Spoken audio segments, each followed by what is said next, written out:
Halo semua, sekali lagi kita ingin belajar mengenai apa yang menjadi kehendak Tuhan itu. Khususnya hari ini kita ingin belajar detail mengenai bagaimana cara kita untuk bisa mengerti apa yang menjadi kehendak Tuhan dalam hidupnya kita. Secara garis besar, ada 5. Ada membaca firman, lewat doa, lewat keadaan yang kita alami, lewat mimpi, mendapatkan visi, atau mungkin visitasi yang supernatural dari Tuhan. And last but not least, dari orang lain. Kita akan lihat sama-sama apa yang firman Tuhan katakan mengenai kelima hal ini. Oke, yang pertama kita akan belajar mengenai membaca firman. Ini ayat emasnya kita ya. 2 Timotius 3 ayat 16. Segala tulisan yang diilhamkan Allah memang bermanfaat untuk mengajar, untuk menyatakan kesalahan, untuk memperbaiki kelakuan, dan untuk mendidik orang di dalam kebenaran. Nggak usah ditanya lagi kalau misal firman Tuhan itu menjadi sesuatu fondasi yang nggak bisa ditawar lagi. Kalau kita ingin mengerti kehendak Tuhan, yang 100% pasti, carinya itu bukan di tempat lain, carinya dalam firman Tuhan. Sekali lagi, interpretasi mungkin bisa berbeda, tetapi firman Tuhan itulah kehendak Tuhan itu sendiri. Kita mesti belajar, kita mesti minta tuntunan Roh Kudus untuk bisa ngerti kira-kira maunya Tuhan atas hidupnya kita ini apa. Jadi implikasinya ini apa?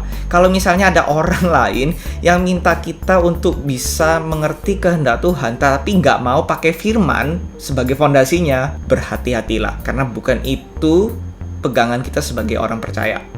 Orang percaya, pegangnya apa? Firman Tuhan. Sisanya itu ekstra lah. Ibarat kita ini seperti membangun rumah. Kalau kita bangun rumah, pastikan fondasinya itu harus ada dulu. Kita jangan bangun tiang-tiangnya dulu. Kita jangan bangun atapnya, kita jangan bangun pintunya. Pastikan fondasinya itu ada dulu. Firman Tuhan itu harus ada dulu. Sisanya itu baru akan difilter lewat firman Tuhan. Nah, ini ada contoh di dalam firman Tuhan exactly, di Perjanjian Lama, di mana Raja Yosia itu mengetahui kehendak Tuhan atas bangsanya, atas kerajaannya dia, lewat membaca firman. Kita nggak baca ya, karena terlalu panjang, tapi intisarinya kalian coba bisa lihat deh. Waktu itu Raja Yosia itu dibacakan apa yang tertulis dalam Tauratnya Tuhan di Perjanjian Lama. Dan setelah membaca itu mengetahuinya, di situ ditulis dia tuh sampai mengoyakkan jubahnya atau pakaian. Nah, secara arti ya, secara budaya, mengoyakkan jubah atau pakaian itu biasanya itu melambangkan kayak penyesalan, pertobatan, kesedihan ya, seputar-seputar itu. Di sini kayak melambangkan seperti si Raja Yosia ini frustrasi, dia baru tahu ya ampun kehendak Tuhan atas bangsaku itu begini toh. Makanya nggak heran di situ dibilang dia itu sampai suruh orang suruhannya untuk pergi meminta petunjuk. Karena dia baru tahu, ya ampun, kehangatan murka Tuhan ini menyala-nyala atas bangsanya sendiri. So basically, Yosia matanya terbuka mengerti kehendak Tuhan atas hidupnya dia dan bangsanya dia sekarang saat itu lewat membaca firman yang tertulis. Jangan pernah remehkan firman yang tertulis. Karena kebanyakan orang itu, at least yang beberapa yang aku tahu, itu terlalu fokus mencari kehendak Tuhan itu di luar firman. Mereka lupa di dalam firman itu sebenarnya sudah cukup jelas Tuhan maunya apa. Untuk super detailnya, well, memang nggak ditulis kayak kita mesti ambil pekerjaan mana atau menikah dengan siapa dan kawan-kawan. Kita nggak ditulis exactly per orang, tetapi secara prinsip semua sudah ada kurang lebih. Tanpa kita mengerti prinsip yang dasar, kalau kita cuma simply mencari kehendak Tuhan itu dari cara yang lain, misalnya nanti kita bahas soal berdoa misalnya, kita akan bisa salah kaprah. Kenapa? Karena kita bahkan nggak mengerti bagaimana kita harus menyaring doanya kita. Yang kita dapatkan ini apakah benar dari Tuhan atau dari perasaan kita sendiri. Jadi pastikan firman Tuhan itu menjadi yang terutama. Karena firman itu akan menjadi filter dari segala macam cara yang akan kita pelajari hari ini.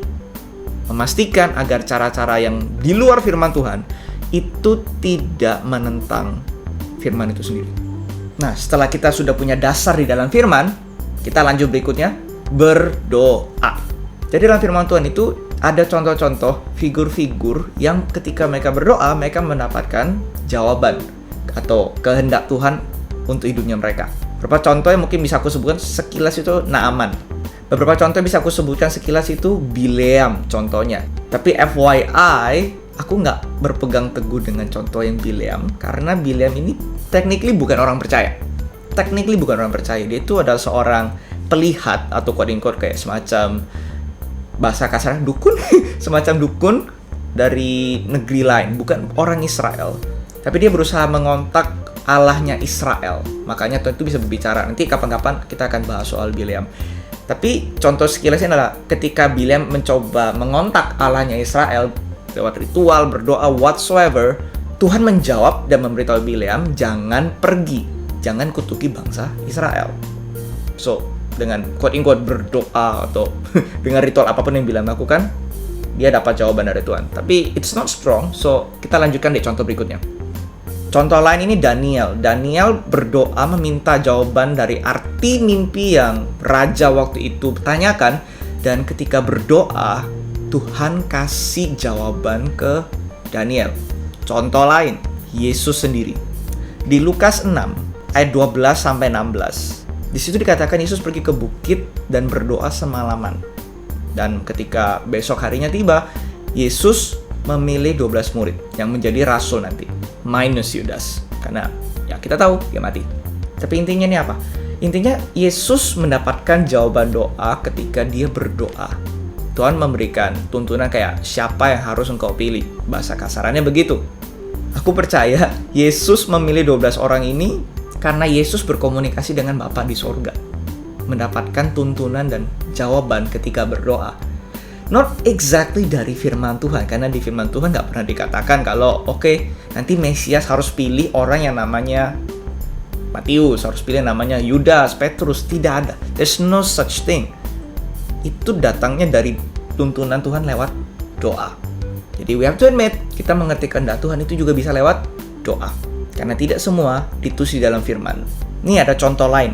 Ini kita baca saja firmannya ya.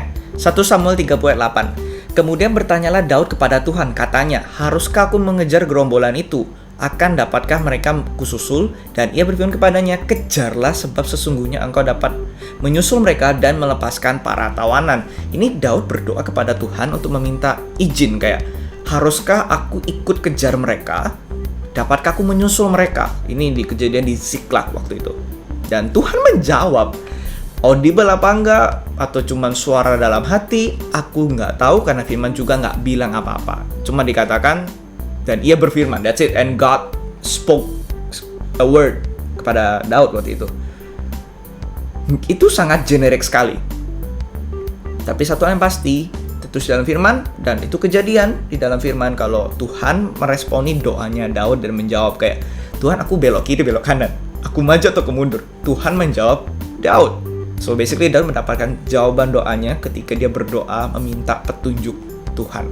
Pertanyaannya, kalau ini diaplikasikan di hidup kita hari ini, apakah Tuhan akan melakukan seperti yang Tuhan lakukan kepada Daud di sini? Untuk itu aku nggak berani jawab, because there's a lot of factors to consider. Ada ayat firman Tuhan lain yang juga kita perlu bahas dan it will take such a long time. Tapi prinsip utama kita bisa bawa pulang kita apa? Lewat doa, kita itu bisa mendapatkan kehendak Tuhan untuk hidupnya kita. Pastikan firman Tuhan itu menjadi dasar terlebih dahulu, agar kita tidak ditipu oleh perasaan kita sendiri. Petunjuk yang ketiga, yaitu kita dapat mengerti kehendak Tuhan lewat keadaan. Ini ada contoh, sekilas saja kita bahas. Filipus dan sida-sida dari Utopia. Itu ada di Kisah Para Rasul 8 ya. Teman-teman baca sendiri, terlalu panjang kalau dibaca sekarang. Tapi intinya, nggak kebetulan Roh Tuhan itu membawa Filipus pergi ke tempat sepi itu. Dan Filipus dengan nggak kebetulan juga nyamperi kereta di mana sida-sida Ethiopia itu lagi baca kitab dari Yesaya. Dan situ Filipus menawarkan diri untuk menjelaskan artinya dan segala macam. Nah, akhirnya Filipus menginjil kepada orang ini dan akhirnya dibaptis. Sesimpel itu. Jadi keadaan itu quote-unquote memaksa Filipus berada di situ dan dia nggak bisa kemana-mana karena waktu itu dituntun roh untuk ke sana. Contoh yang lainnya nih, mengacu pada poin yang sebelumnya itu kejadian di Ziklag. Setelah Daud pergi, setelah mendapat jawaban dari Tuhan, Daud pergi dan menemukan ada hamba yang sakit dan Daud menolong hamba itu. Ternyata lewat hamba ini jawaban doanya Daud terjawab. Daud berhasil menyusul rombongan dan merebut kembali tawanan-tawanan yang ada. Jadi keadaan memaksa Daud itu ketemu orang ini tiba-tiba. Dan ketika dia membuka hati untuk berbelas kasihan menolong, jawabannya ternyata ada di situ. Ini loh pelajaran penting yang aku rasa kita bisa belajar. Tapi ini secara general, oke? This is just a general implication Yang kejadian sangat spesifik mungkin nggak berlaku, tapi secara umum itu begini, yang bisa kita pegang. Kalau misalnya kita berada pada satu situasi, bukan salah kita, tapi memang kita ditempatkan dalam situasi seperti itu, dan kalau misalnya kita tahu apa yang baik, apalagi apa yang benar di mata Tuhan untuk kita lakukan, untuk bersikap, lakukan aja itu. Even if kita nggak dengar suara Tuhan spesifik whatsoever, lakukan aja. Karena most likely, kemungkinan besar, itu kehendak Tuhan buat kita. Di kondisi kita saat itu. Ini implikasinya dari kisah dalam firman Tuhan yang aku ceritakan barusan. So, artinya, jangan melulu minta Tuhan itu berbicara audible, atau Tuhan itu berbicara dalam hati terus-terusan. Karena Tuhan nggak selalu berbicara seperti itu. Karena lewat keadaan pun Tuhan itu dapat mengatakan bahwa, hey, kamu sudah tahu, berbohong itu dosa, berkata jujur itu yang benar di mata Tuhan. Berkatalah jujur.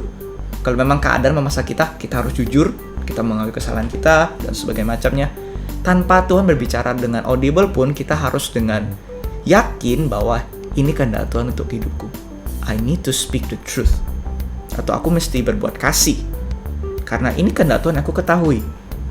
Mengasihi, jujur, berbelas kasih, itulah kehendak Tuhan. Jadi ketika Tuhan gak berbicara sekalipun, kita terjebak dalam sebuah situasi, ketahuilah Tuhan tetap berbicara. Tuhan tetap punya kehendak, dan kita bisa tahu itu lewat firman Tuhan. Makanya pastikan firman Tuhan itu jadi fondasi terlebih dahulu. Nah, poin yang keempat, mengetahui kehendak Tuhan lewat punya mimpi, visions, atau mendapat perjumpaan yang supernatural dengan Tuhan. Ini banyak banget contoh dalam firman Tuhan, aku nggak bisa baca satu-satu, kita sekilas saja sebutkan. Yakub mengalami perjumpaan supernatural dengan Tuhan di Kejadian. Musa melihat the burning bush, semak belukar yang terbakar. Samuel itu dipanggil Tuhan sebanyak 3 kali ketika ia masih kecil. Dan Kejadian Petrus dan Cornelius itu, Petrus mendapatkan semacam vision ya, supernatural encounter dengan Tuhan. Dengan catatan Tuhan itu mengajarkan sesuatu kepada Petrus yang saat itu juga dia masih belajar step by step tentang Injil itu sendiri di dalam Perjanjian Baru. Kalau bukan cuma orang Yahudi yang diselamatkan, yang menjadi bagian dalam kegerakan keselamatan Tuhan atas dunia, tapi juga bangsa-bangsa lain. Makanya Petrus mengalami itu, karena ada pelajaran yang Tuhan ingin ajarkan kepada Petrus. Dan juga Petrus mengalami mujizat, dibebaskan dari penjara oleh malaikat Tuhan. Nuh diperintahkan Tuhan untuk membuat sebuah bahtera. Itu juga supernatural. Entah Tuhan berbicara audible dari langit kedengaran atau dalam hati, kita nggak tahu, tapi yang pasti Tuhan berbicara dengan jelas saat itu. Dan juga cerita yang cukup kita kenal itu ketika pertobatannya Saul. Tuhan Yesus menangkap Saul ketika dia mau pergi ke Damaskus untuk menangkap orang-orang Kristen. Contohnya banyak sekali dalam firman Tuhan. Ini baru sebagian, by the way, di Perjanjian Lama, Perjanjian Baru. Tapi pertanyaannya itu adalah ini. Apakah kita sebagai anak Tuhan di zaman Perjanjian Baru sekarang, kita ini bisa ekspektasikan hal-hal yang supernatural ini kita alami? Dapat mimpi dari Tuhan, visitasi, dan juga perjumpaan yang supernatural dengan Tuhan. Bisa nggak? Sekali lagi, ini adalah titik panas perdebatan berbagai macam pihak di kalangan orang percaya. Kita nggak akan bahas detail hari ini, tapi aku sharekan aja pendapat pribadi, oke? Pendapat pribadi per aku hari ini. Mungkin akan berubah ketika aku belajar nanti, cari tahu lebih dalam. Tetapi per pandanganku hari ini, di mana video ini ditayangkan, diupload, aku percaya bisa. Aku percaya bisa. Tetapi dengan catatan, kita harus menguji setiap pengalaman-pengalaman supernatural, visi, dan mimpi yang kita dapatkan. Karena itu perintah firman kepada kita. Jangan percaya setiap roh, tapi ujilah setiap roh. Karena kita di hari zaman, banyak roh-roh penyesat, antikristus itu sudah ada di dunia. Banyak yang kedoknya Kristen, kedoknya kesannya kok rohani, tetapi ternyata itu bertentangan dengan firman. Makanya dari depan dikatakan, pastikan firman itu menjadi fondasinya kita. Jadi berhati-hatilah kalau ada orang itu yang koar-koar melulu mengenai pengalaman supernatural, visi dan mimpi dan segala macam tanpa, catatannya, tanpa memegang teguh apa yang firman Tuhan katakan mengenai hal-hal ini. Kalau orang-orang itu nggak fokus kepada firman, tapi fokus kepada hal yang supernatural only, berhati-hatilah. Kenapa orang-orang seperti itu nggak necessarily 100% salah, tetapi akan mudah sekali kena tipu. Yang difokuskan, yang dikedepankan itu adalah pengalaman dan bukan firman Tuhan. Sedangkan pengalaman itu nggak mendikte kebenaran, tapi kebenaran itu datang dari firman. Kalau firman bilang pengalamannya kita ini salah, maka itu salah. Sesimpel itu aja. Last but not least, kita dapat mengetahui kehendak Tuhan lewat orang lain. Lewat teguran kah atau lewat saran, intinya ketika kita ini berinteraksi dengan orang lain, apa yang mereka katakan, dan seputar itu, kita dapat mengetahui apa yang menjadi kehendak Tuhan buat hidupnya kita. Sekali lagi, firman yang terutama yang jadi fondasi. Tapi ini adalah sebagai referensi saja. Kalau Tuhan pun dapat bekerja dan berbicara lewat orang lain. Contohnya, aku ada siapkan 2 contoh. Yang pertama itu adalah kisahnya Rebeka memberitahu Yakub untuk kabur ke saudaranya Laban. Karena waktu itu Yakub sudah menipu Ishak dan Esau. Daripada Yakub dibunuh sama saudaranya, mamanya karena sayang suruh anaknya kabur ke saudaranya. Apakah firman Tuhan mengatakan kalau Yakub harus kabur? Nggak pernah dikatakan demikian. Ini adalah sebuah narasi that it just happened that way. Yakub mengikuti saran mamanya untuk kabur, dan ternyata lewat kejadian dia kabur itu, Yakub mengalami perjumpaan supernatural dengan Tuhan. Dan setelah itu juga ketemu di Laban dan akhirnya menikah dan punya anak keturunan, dan sampai 12 suku Israel itu lahir dari mana? Bermula salah satunya itu dari Yakub mengikuti saran mamanya. Lewat mengikuti saran dari orang tuanya, kehendak Tuhan itu berlanjut terus. Apakah ini kehendak Tuhan ideal untuk Yakub alami? Nah, ini patut dipertanyakan. Pribadi, aku rasa harusnya sih enggak. Pribadi, bisa benar bisa salah. Kenapa demikian? Karena Yakub dapat berkatnya itu lewat menipu kakaknya sendiri. Seharusnya kan nggak seperti itu. Tapi karena mengikuti saran mamanya, Yakub nipu kakaknya sendiri dan dapat berkat hak kesulungan. Dan saran kedua yang diikuti adalah kabur.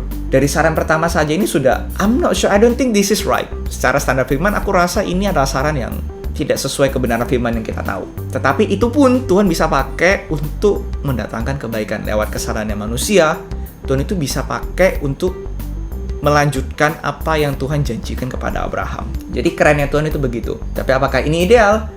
Secara pribadi, sekali lagi, aku rasa sih tidak. And yet, ini sudah kejadian dan Tuhan pun tetap bisa pakai. Lewat kejatuhannya kita, lewat kesalahannya kita, Tuhan tetap bisa pakai melanjutkan janjinya Tuhan itu nggak gagal. Contoh yang kedua, dan ini yang terakhir, adalah kisahnya Nabi Nathan menegur Daud yang waktu itu sudah jadi raja karena tidur dengan istrinya orang dan melakukan pembunuhan berencana. Lewat tegurannya Nathan, Daud bertobat, dia sadar dia salah dan akhirnya kembali lagi ke Tuhan. Jadi kita bisa belajar dari nasihatnya orang, dan kasusnya Daud ini adalah teguran, atau mungkin bisa bilang dari firman yang kita dengar di gereja juga bisa. Tapi intinya adalah begini, apa yang dikatakan manusia itu nggak selamanya benar. Jadi keep in mind ketika kita ini memakai cara yang ini untuk berusaha mengerti kehendak Tuhan, jangan jadikan sebuah patokan yang utama. Firman itu yang utama untuk mengetahui apa menjadi kehendak Tuhan. Secara pribadi, aku akan menganggap apa yang dikatakan dari orang, dari saran kah, kritikan, teguran, bahkan dari pendeta sekalipun, aku jadikan sebagai referensi. Kalau benar, ya benar, akan teruji oleh firman. Tetapi jika nggak bisa dikatakan benar oleh firman, akan lebih baik kita kalau jadikan itu sebagai sebuah referensi saja. Oh, si A, si B ada menyampaikan demikian ke aku. I should keep that in mind. Karena tidak selamanya yang dikatakan orang, hamba Tuhan sekalipun, itu 100% tepat. Tuhan bisa pakai perkataannya kita, tetapi tidak selamanya yang kita katakan itu benar. Jadi kita perlu hikmat, kita butuh anugerah Tuhan untuk bisa membedakan mana yang benar, mana yang salah. Apa yang bijaksana, apa yang nggak bijaksana sama sekali. Jadi itu adalah 5 cara yang umum yang firman Tuhan jabarkan, itu kita bisa mengerti kehendak Tuhan dari sana. Kira-kira teman-teman ini punya pandangan bagaimana? Apakah ada cara lain untuk kita ini bisa mengerti apa yang jadi kehendak Tuhan? Atau mungkin teman-teman ada yang nggak setuju beberapa cara yang aku sebutkan? Kalau ada, please let me know. I would love to hear your thoughts. Tapi untuk sekarang, cukup sampai di sini aja. I hope kita belajar banyak dari pembelajaran kali ini. Kita sama-sama berlomba, kita cari kehendak Tuhan. Yang pastikan firman itu menjadi fondasi yang terutama dari segalanya. Thank you semua. See you again next time. Bye-bye.